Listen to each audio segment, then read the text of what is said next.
Сайн байцгаана уу? Бичлэгийг маань сонсож байгаа үеийн мэндийг хүргье. Өнөөдрийн сонгосон сэдв бол маш хүнд сэдв. Сэтгэл готрол маш удаан үргэлжлээд би болон сэтгэл зүйн хувьд маш их туйлдэж ямар ч цаашаа гэрэл гэгээ баяр баясгалан амьдралд нь дахиад байхгүй юм шиг мэдрэмж төрж өхлөөс өөр сонголт байхгүй юм шиг тийм хүнд хэцүү мэдрэмж төрсөн хүмүүст зориулж энэ бичлэгийг хийж байна. Би өөрөө тийм цаг үеийг туулаад өнгөрсөн учраас тийм хэцүү байдлаас яаж гарч болох вэ гэдэг цөөхий дарга зам санал болгоё. Тийм үеийн мэдрэмжүүд бол маш хүнд. Өөртөө болон ирээдүйдээ итгэх ямар ч итгэл төрөхгүй, бүх юмны хэцүү болохгүй, муухай талууд нь харагдаж, өөрийгөө болон орчин тойрон бүхэл зүйлсийг буруутгадаг, зүхдэг, үзэн яддаг гэх мэт маш хэцүү мэдрэмжүүдийг мэдрээд байж байгаа. Тэгэхээр энэ нөхцөл байдалд үнэлгээ хийгээд үзэх юм бол бидний сэтгэл зүйг дагаад биеийн маань гормонууд уналтанд орсон байдаг. Давхар бидний эрчим энерги маш сул дорой болсон байдаг.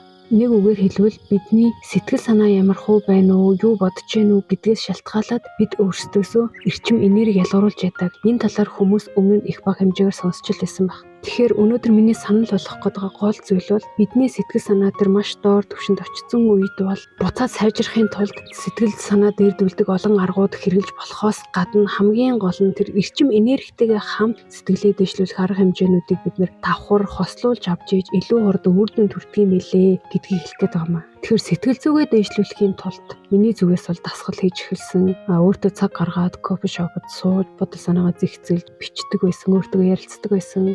За тэгээд сэтгэл зүйн бүлгэмийн уулзалтанд явсан гэд хэдий даргууд туршиж үзсэн. Тэр бүр тус бүртээ баг багаар нөлөөлж байгаад нийлээд юм сэтгэл зүйн эдгэрлийг бий болгох юм билээ. Тэгээ ер нь ингээд олон зүйлүүд туршиж хийгээд өөртөө оролдлого хийгээд байх тусам тэр олон зүйлүүдийн нийлбэрийн үр дүнд бидний эдгэрэл явагддаг юм билээ.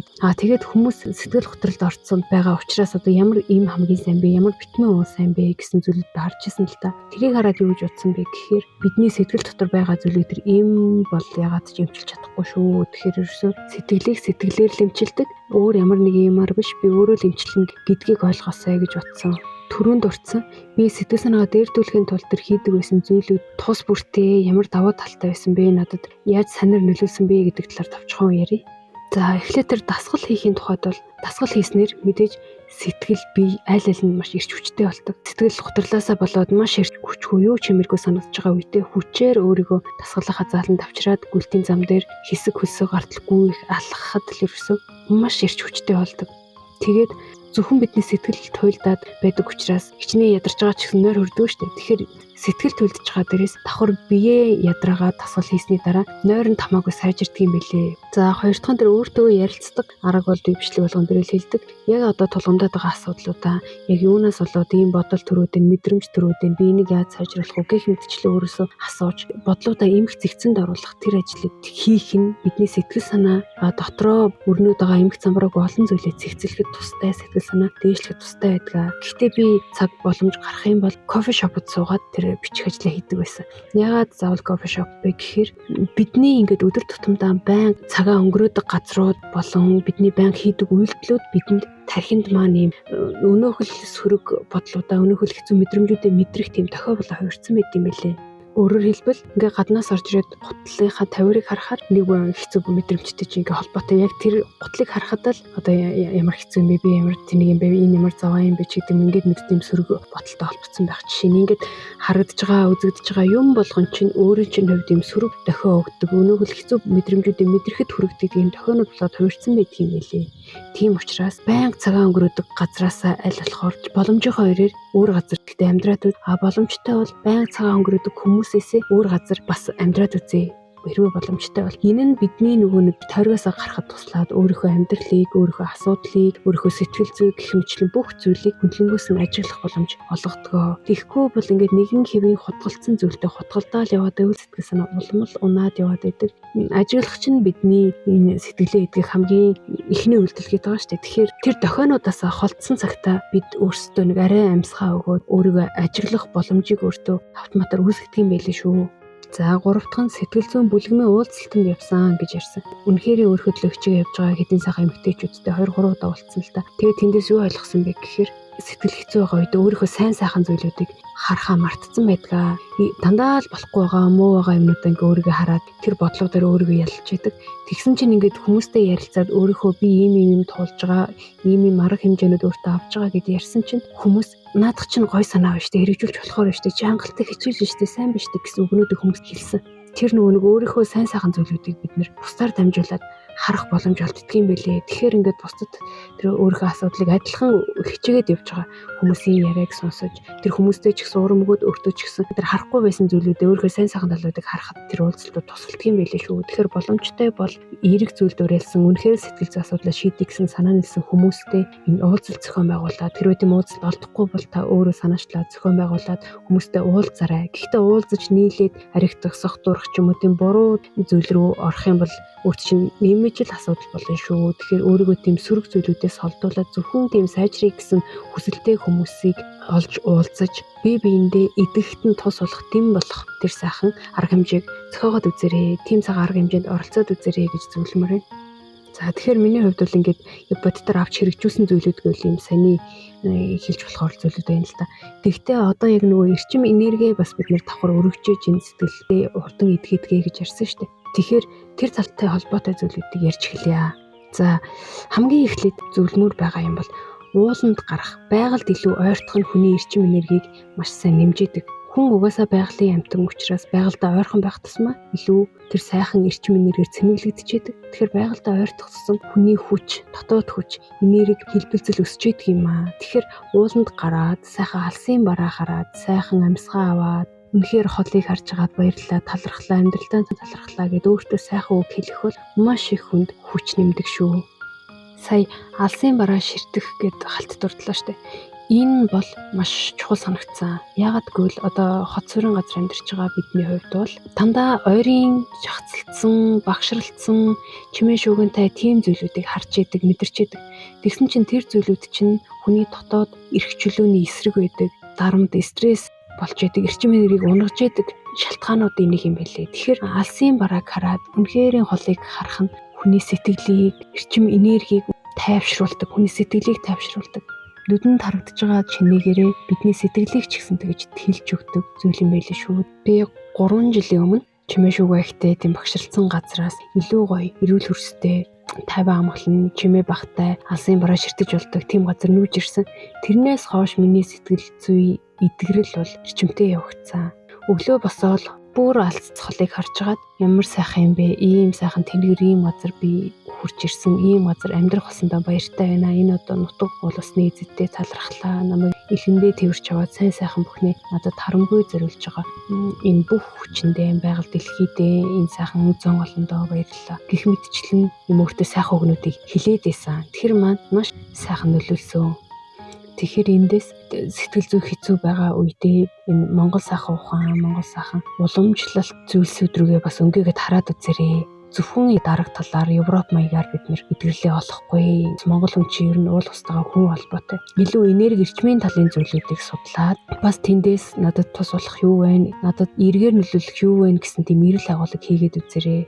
Бас өглөө сэрэнгүүтээ миний 7 хүрдний эрчим энерги бүгд бүрэн гүйцэд сайхан эргэлдэж, миний эрчим энерги дүүрэн сайхан байна. Би солонгийн 7 өнгөөр гэрэлтэж байна. Миний эрчим энерги аура үнэхэрийн том гэрэлтэж, орчлон ертөнцийн хамгийн сайн сайхан зүйлийг би өөрлөгөө татж байна. Надаас гайхамшигтай сайхан эерэг эрчим энерги цацарч байна. Эрчим энерги маань ийм сайхан эерэг сайхан байгаа учраас миний биеийн эдэс бүхэн цоо шинээр эрүүл сайхан эсүүд бий болж миний бие өдрөөс өдөрт улам бүр эрүүлжиж байна гэх мэтчлэн сэтгэлээрээ им төсөөллийн энерги эрчмийг нөхөх дасгал маягийн зүйл хийдэг болсон.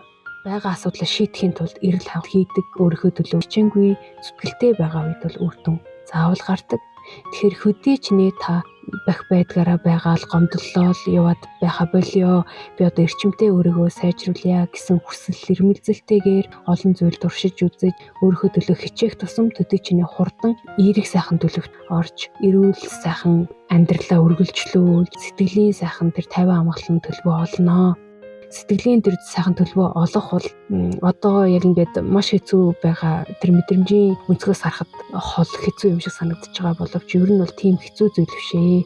зөвхөн тэр харах өнцгөө тэгээд өөрийнхөө одоо тэр маш их унтсан байгаа эрчим энергийг л сайжруулах, өөрчн баяр баясгал өгөх, сайн сайхан мэдрэмж өгөх, баярлж талархсан, хайрлсан сэтгэл төрүүлэх тийм зүйлүүдийг аль болохоор их туршиж хийгээрээ өөртөө зориулсан цаг гаргаарай. Над би амжихгүй тэгээд өдөр тутмынхаа ажилд, өдөр тутмынхаа дарамтуудад дарагдаад яваад байвал ямар ч цаг хугацаа өнгөрсөн та улмал туйлдно гэхээс ямар ч эерэг зүйл гарахгүй шүү. Цаг хугацаа зүгээр байж хад чинь хүнийг эдгэхгүй шүү. Эрчимтэй эрэл хайгуул тийм эерэг сайхан зүйл рүү тэмүүлсэн тийм хүсэл тэмүүлэл чинь таныг эдгэн шүү. Өөрөө л хайж олж чадах юм бол бүгдийг олж мэдэж сурч болдог энэ сайхан цаг үеийнхээ давуу талыг ашиглаад эерэг сайхан мэдээлэл түгээдэг сувгуудыг дагаад өөрийнхөө хүлээж авч байгаа бүх сувгийг аль болохоор эерэг байлгаарай. Бид нэр сөрөг юм хүлээж авах тусам өөрийнхөө эрчим энергийг улам бүр унаач идэг. Тэгээд тийм эерэг сайхан мэдээлэл түгээдэг, эерэг сайхан мэдрэмж өгдөг хүн дэр ч хүч өгдөг энэ сувгуудыг, тийм мэдээллүүдийг өөрөө хайж олж үздэг байгаарай. Өөрөө чинь амьдралд одоо нэгэнт байгаа сөрөг муухай мэдрэмж төрүүлдэг тийм зүйлүүдээ өөрийнхөө амьдралаас гаргаарай. Эрчим энерги гэж унагадаг зүйлүүдийг өөрийг чинь дахиж унгах боломж бүү болгоорой.